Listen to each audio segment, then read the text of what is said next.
Sa puntong ito, nasa linya na ho ng ating komunikasyon, walang iba, si Fire Superintendent Anthony Arroyo, Chief Public Information Service and Spokesperson ho ng Bureau of Fire Protection. Tatalakayin ho natin ngayong umaga itong issue pa rin dito ho sa Umanoy Bureau of Fire Protection Corruption at mga paghahanda na rin ng ahensya para naman ho dito sa Fire Prevention Month. Magandang umaga po, Fire Superintendent Arroyo. Si Bombo Vic ho ito, together with Bombo Jan. Welcome to the program. Yes po, Bombovic. Isang magandang araw po at ligtas na araw sa ating lahat. Unang-una, formal na hong hiniling ng DILG sa Ombudsman at hong preventive suspension laban kay Bureau of Fire Protection Chief General Jesus Fernandez. Kaugnay ho nito mga isinampang kasong graft, bribery at malversation. Well, kumusta ho ang moral ng inyong mga tauhan? Ano po ang opisyal na pahayag ho ng BFP hinggil dito? Yes po, bago pa naman ang naging anomalya na hinaharap ng aming ahensya po ay naglalabas na tayo ng official statement dyan patungkol sa nasabing reforma at yun nga po, kami po ay kaisa dyan sa panawagan ng aming good secretary para sa reforma at bago pa man yan ay meron na rin ginagawang integrity monitoring at internal cleansing ang aming ahensya at patunay ay marami ng or naiilan nang na-dismiss from the service to our motu proprio na ginagawa, less than 10 ang natanggal sa serbisyo at mahigit 30 po ang nasuspend. At kaisa kami sa panawagan ng ating secretary para sa talagang maayos ang aming ahensya. So, yun po ang aming ginagawang hakbang patungo sa nasabing reforma na yan. May nabanggit ho si Secretary Remulla kahapon na ito pa lamang yung unang bugso at may isasampa pang mga kaso kaugnay naman ho doon sa mga sinasabing bid rigging ng mga fire trucks. Nakahanda po ba ang Bureau of Fire Protection na makipagtulungan sa may sinasagawang investigasyon hinggil dito at paano nyo tinitiyak na hindi naantala ang inyong mga re-responding fire trucks?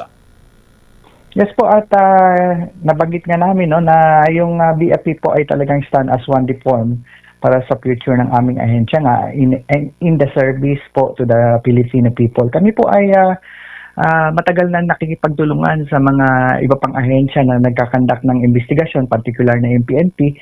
At kung anytime po na magsimula yung nasabing investigation ng ombudsman, ay kami po ay talagang nakaantabay po to provide necessary documents kung anong mga kailangan po. At patuloy kaming nakikipag-ugnayan. At kung ano pa po ang order na matatanggap ng aming ahensya, ay ang BFP po ay susunod po sa anumang legal orders na ibababa. Pero maasahan niyo po, ang kawanihan ng BFP ay walang patid sa aming serbisyo. Kami po ay tuloy-tuloy ng maglingkod sa ating bayan po ng walang hinihintay na kapalit, at maasahan nyo ang aming patuloy na layunin para magligtas ng buhay at ari-arian.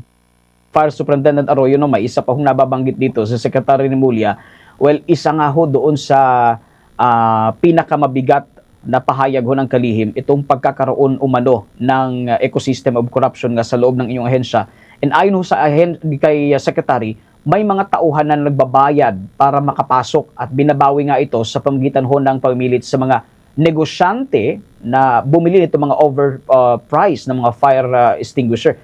Kayo ho dyan sa BFP, totoo po ba kaya itong aligasyong ito ni Secretary Remulla? May possibility ba ng mangyari ho ito? Kaya nga po, ang aming ginagawang pakikipag-ugnayan sa mga gumagawang o nagsasagawa ng investigasyon ay patuloy po para mapatunayan yung mga ganyang aligasyon. At nasabi ko nga kanina, para sa kaalaman lang lahat, bago pa man ang kontrobersiyang kinakaharap ng aming ahensya, meron na kaming patuloy na isinasagawang internal cleansing at integrity monitoring program. At ang programang ito ay gumagana ayon sa legal na proseso at may ilan na ring naparusahan. At nabanggit nga ng ating sekretary na na yung significantly intensified this campaign to cleanse the BFP. Kaya kaisa kami sa mga hakbang sa aming kalihim para sa reforma at 100% suporta sa layunin linisin ang aming kawanihan.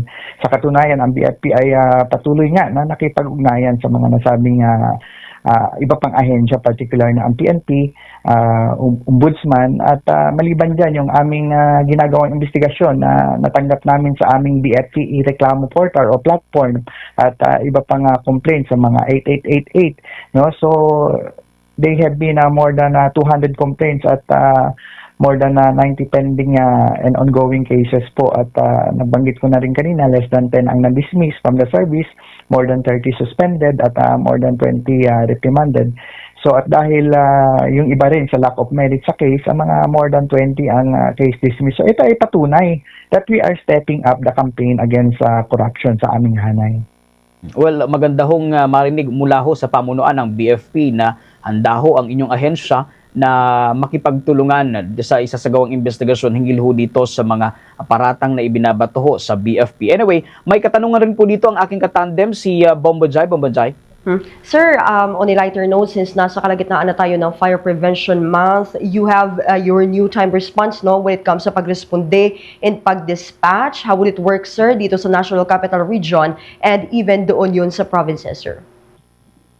Yes po, ang aming ahensya po ay patuloy sa modernisasyon o alinsunod na rin sa Republic Act 11589 o BFP Modernization Act, kasama na yung procurement of modern equipment and tools, pagpatayo ng mga infrastruktura, recruitment and trainings. Pero ang modernisasyon ay nagsisimula sa bawat tahanan sa pamagitan ng maging laging handa sa anumang sakuna. Kaya ang ating tema po sa taong ito, sa pag-iwas sa sunog, hindi ka nag-iisa, ay isang panawagan sa pagkakaisa at pagtutulungan para mapoprotektahan natin ang ating pamilya at ari-arian. Kaya yan po, i-kick off na natin last March 1 para hudyat na simula na yung Fire Prevention Month at iba't ibang programa na po, na komprehensibong programa, bahagi po ng aming obligasyon sa Bayan Ligtas na Pamayanan, ay maasahan niyo po ang aming campaign. Kaya ang panawagan nga namin, makiisa po sa nasabing programang ito.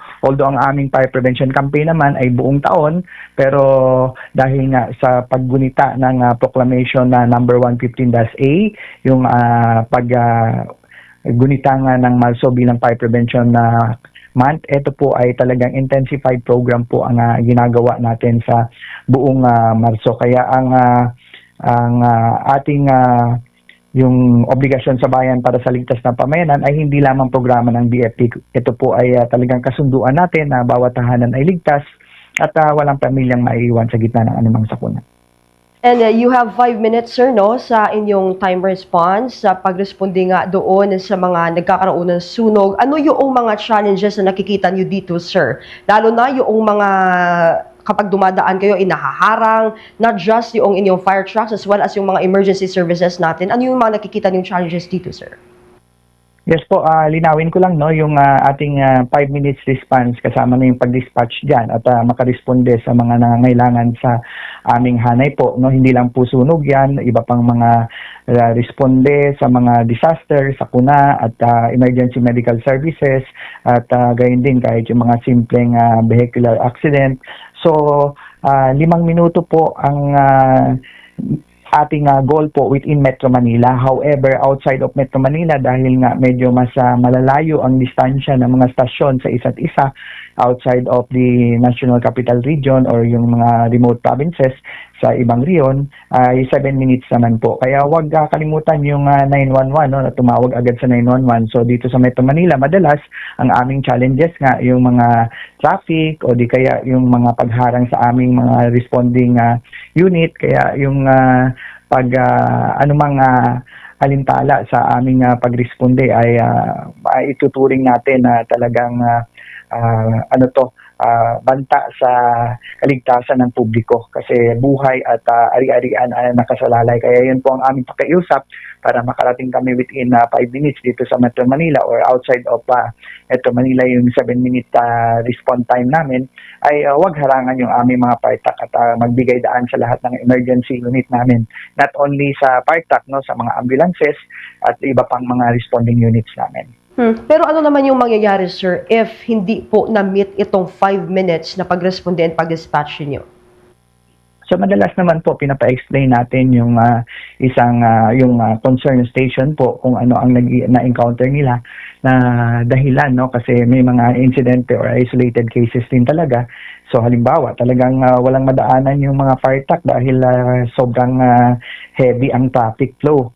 So kahit anong gawin mo ay hindi makapagtabi ang mga sasakyan. So isa yan sa mga kadahilanan. Pero yung pag-dispatch po ay dapat po yun ang goal natin within 5 minutes na dispatch, no. Ibig sabihin pag tumawag kayo sa 911 at no, kasi ang Unified 911 system ay nationwide po yan. So pag tumawag kayo doon, na i-dispatch yung responding unit natin. So within that period of 5 minutes. So yun na po ang bibilangin natin. So ano pa ang nagiging challenges or kailangan pang ayusing gaps, no? Kasi nagta-time and motion tayo sa mga lugar na yan. However, yung talagang hindi natin maiwasan kung talagang walang galawan yung traffic.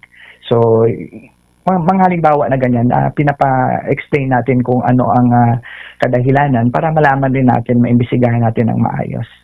Lastly, on my end, sir, ano po para sa kalaman ng ating mga listeners and viewers dito sa Bombo Radio Philippines, mga paalala ninyo, sir, para maiwasan yung mga insidente na sunog sa mga kabahayan at establishmento? Opo, wag na nating hintayin ang mapinsalang sunog bago tayo kumilos, maging alisto, maging alerto, at manatiling iwas peligro para sa isang ligtas na Pilipinas na makiisa tayo. So yun pa rin ang aming mga patuloy na paalala, no, yung mga dahilan ng causes ng madalas na sunog, yung halimbawa yung unattended cooking equipment. So wag iwanan yung mga niluluto natin, yung mga lighted candle ilagay sa tamang lalagyanan kasi isa yan sa pangunahin na dahilan ng sunog sa ating naitala ngayon. At gayon din yung mga electrical causes. So i-unplug yung mga paggamitan natin na hindi na ginagamit at wag mag-overload, wag mag-octopus connection at ayusin yung mga wiring system natin para hindi maging dahilan ng arcing, short circuit or loose connection at isuri natin sa mga rehistradong mga electrician natin. So yan po ang aming panawagan at kung talagang kailangan niyo po ang aming tulong, huwag mag-atubiling tumawag po sa 911 kasi po ang BFP ay tapat na nagsiservisyo para sa kaligtasan ng bawat Pilipino. So maging katuwang tayo sa pag-iwas sa sunog. Mas ligtas po ang may kahandaan, kaalaman at kasanayan. Tumawag sa 911 kung kami po ay kailangan po ng inyong kung kailangan niyo po ang tulong po ng aming pagresponde. Thank you so much, sir. Bombo Vic. Maraming salamat po, Fire Superintendent Arroyo, no, sa mga butilho ng impormasyon na ibinahagi mo para sa panayam nito. Magandang umaga. Yes po, good morning Bombo Vic at Bombo Jaira. At sa lahat ng okay po.